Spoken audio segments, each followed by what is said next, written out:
നമസ്കാരം, ഞാൻ ഷാലുവിനു. എല്ലാവർക്കും എൻ്റെ ചാനലിലേക്ക് സ്വാഗതം. നമ്മുടെ ഇന്നത്തെ റെസിപ്പി നല്ല ഒരു മോരുകറിയാണ്. ഈ സദ്യക്കൊക്കെ നമ്മൾ ചെയ്യുന്ന ടൈപ്പ് മോരുകറി റെസിപ്പിയാണ് ഞാൻ ഇന്ന് നിങ്ങൾക്ക് കാണിച്ചു തരാൻ പോകുന്നത്. നമ്മൾ ഓണസദ്യക്കായാലും വിഷുവിനായാലും ഒക്കെ ഈ രീതിയിലാണ് വീട്ടിൽ നമ്മൾ മോരുകറി ചെയ്യാറ്. ഇത് നല്ല ടേസ്റ്റിയുമാണ്, പെട്ടെന്ന് തന്നെ ചെയ്തെടുക്കാൻ പറ്റുന്ന ഒരു റെസിപ്പിയാണ്.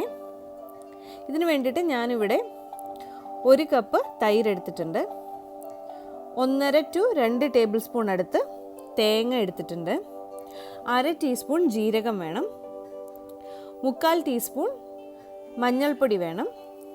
പിന്നെ നമുക്കിതിലേക്ക് അരയ്ക്കാനായിട്ട് 2 പച്ചമുളക് വേണം, താളിക്കാനായിട്ട് കറിവേപ്പില വേണം, ഒരു പച്ചമുളക് നെടുകെ കീറിയത് വേണം, കടുക് വേണം, വറ്റൽമുളക് വേണം, ഒരൽപ്പം ഉലുവാപ്പൊടിയും ചുവന്നുള്ളി അരിഞ്ഞതും വേണം. ചുവന്നുള്ളി ഇല്ലാത്തത് കൊണ്ട് ഞാനിവിടെ സവാളയാണ് എടുത്തേക്കുന്നത്. രണ്ടിൽ ഏതെടുത്താലും നല്ല ടേസ്റ്റ് ഉണ്ടാവും നമ്മുടെ കറിക്ക്. ഞാൻ ആദ്യം തന്നെ ഈ തൈരിലേക്ക് ആവശ്യത്തിന് വെള്ളം ഒഴിച്ചിട്ടുണ്ട്. അതിനുശേഷം ഇത് നല്ലതുപോലെ ഒന്ന് ഉടച്ചെടുത്തിട്ടുണ്ട്. ഒന്നിൽ നിങ്ങൾക്ക് ഒരു ഫോർക്ക് വെച്ചിട്ടോ അല്ലെങ്കിൽ വിസ്ക് വെച്ചിട്ടോ നല്ലതുപോലെ ഒട്ടും കട്ടിയില്ലാതെ നമ്മളിതൊന്ന് ഉടച്ചെടുക്കണം. ചിലർക്കൊക്കെ മോരുകറിയിൽ നല്ല കട്ടി വേണം. അങ്ങനെയാണെങ്കിൽ നിങ്ങൾ വെള്ളം കുറച്ചൊഴിച്ചാൽ മതിയാവും കേട്ടോ. നമ്മളൊക്കെ ഈ ഒരു കൺസിസ്റ്റൻസിയിലാണ് മോരുകറി ചെയ്യുന്നത്. ഇനി നമുക്കിതൊരു അരപ്പ് റെഡിയാക്കണം. അതിന് വേണ്ടിയിട്ട് ഞാൻ ആദ്യം ഒരു മിക്സി ജാറിലേക്ക് എടുത്തു വെച്ചിരിക്കുന്ന ചിരവിയ തേങ്ങ ഇടുന്നുണ്ട്. ഇത് ഏകദേശം ഒരു 1.5 ടീസ്പൂൺ 2 ടീസ്പൂണിനടുത്തുണ്ട്. 2 പച്ചമുളക് ചേർക്കുന്നുണ്ട്. ഇനി നമുക്കിതിലേക്ക് ജീരകവും മഞ്ഞൾപ്പൊടിയും ചേർക്കണം. ഞാനിവിടെ ഒരു 1/2 ടീസ്പൂൺ മഞ്ഞൾപ്പൊടി ചേർത്തിട്ടുണ്ട്. ഇനി ഒരു 1/2 ടീസ്പൂൺ ജീരകവും ചേർക്കുന്നുണ്ട്. ഇനി നമുക്ക് ഇതിലേക്ക് ആവശ്യത്തിന് വെള്ളവും കൂടി ഒഴിച്ചിട്ട് നമുക്കിത് നല്ലതുപോലെ ഒന്ന് അരച്ചെടുക്കണം. അപ്പം നല്ലപോലെ ഞാനിതൊന്ന് അരച്ചെടുത്തിട്ടുണ്ട്. ഈ അരപ്പ് വെച്ചിട്ടാണ് നമ്മൾ മോരുകറി തയ്യാറാക്കുന്നത്. ശരിക്കും ഈ അരപ്പിൻ്റെ ടേസ്റ്റാണ് ഈ മോരുകറിക്ക് പ്രധാനമായിട്ട് നിൽക്കുന്നത്. ഇനി കറി റെഡിയാക്കാനായിട്ട് ഞാനൊരു പാത്രത്തിൽ വെളിച്ചെണ്ണ ഒഴിച്ചു കൊടുത്തിട്ടുണ്ട്. ആ വെളിച്ചെണ്ണ ചൂടാകുമ്പോൾ നമുക്ക് കടുക് ഇട്ട് കൊടുക്കാം. കടുകൊന്ന് പൊട്ടി വരുമ്പോൾ അതിലേക്ക് വറ്റൽമുളക് ചേർക്കാം. അതിനുശേഷം അരിഞ്ഞു വെച്ചിരിക്കുന്ന സവാളയോ ചുവന്നുള്ളിയോ ചേർക്കാം. ഞാനിവിടെ വറ്റൽമുളക് മുറിക്കാതെയാണ് ഇട്ടേക്കുന്നത്. നിങ്ങൾക്ക് വേണമെങ്കിൽ ഇത് 2-3 ആയിട്ട് കട്ട് ചെയ്ത് വേണമെങ്കിലും ഇടാം കേട്ടോ.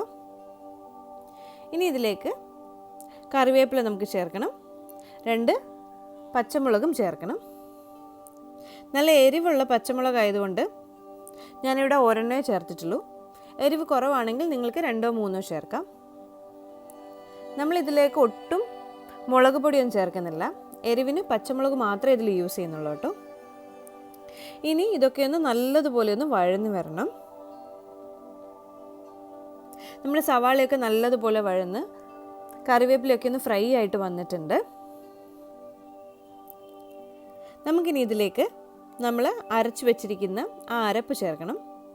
നിങ്ങൾക്ക് വേണമെങ്കിൽ ഈ സമയത്ത് ഒരു 1/2 ടീസ്പൂൺ മഞ്ഞൾപ്പൊടി കൂടെ ചേർത്ത് കൊടുക്കാം.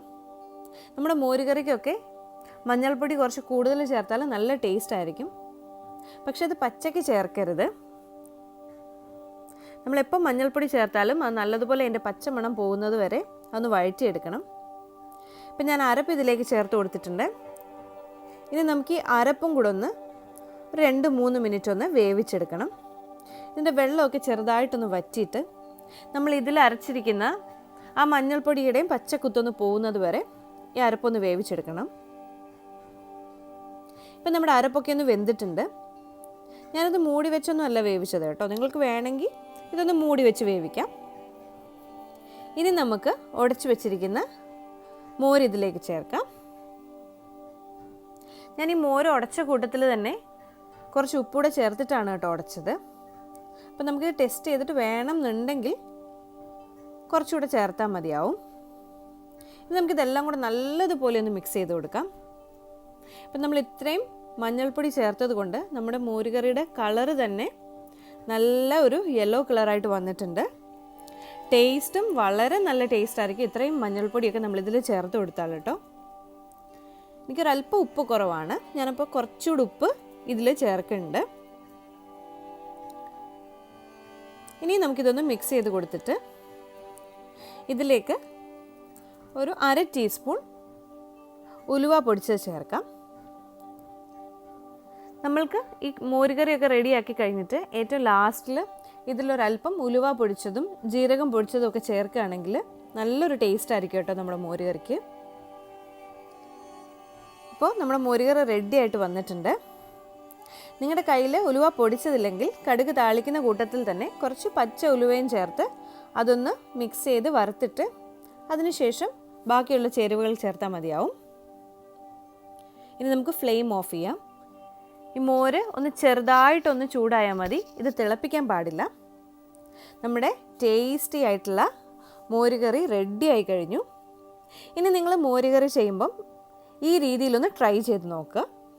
ഇഷ്ടമാകണമെന്നുണ്ടെങ്കിൽ എൻ്റെ കമൻറ്റ് ബോക്സിൽ എങ്ങനെ ഉണ്ടായിരുന്നു എന്നൊന്ന് കമൻറ്റ് ഇടണം കേട്ടോ. എൻ്റെ ചാനലൊന്ന് സബ്സ്ക്രൈബ് ചെയ്ത് ലൈക്ക് ചെയ്തിട്ട് ഒന്ന് ഷെയർ ചെയ്യണേ.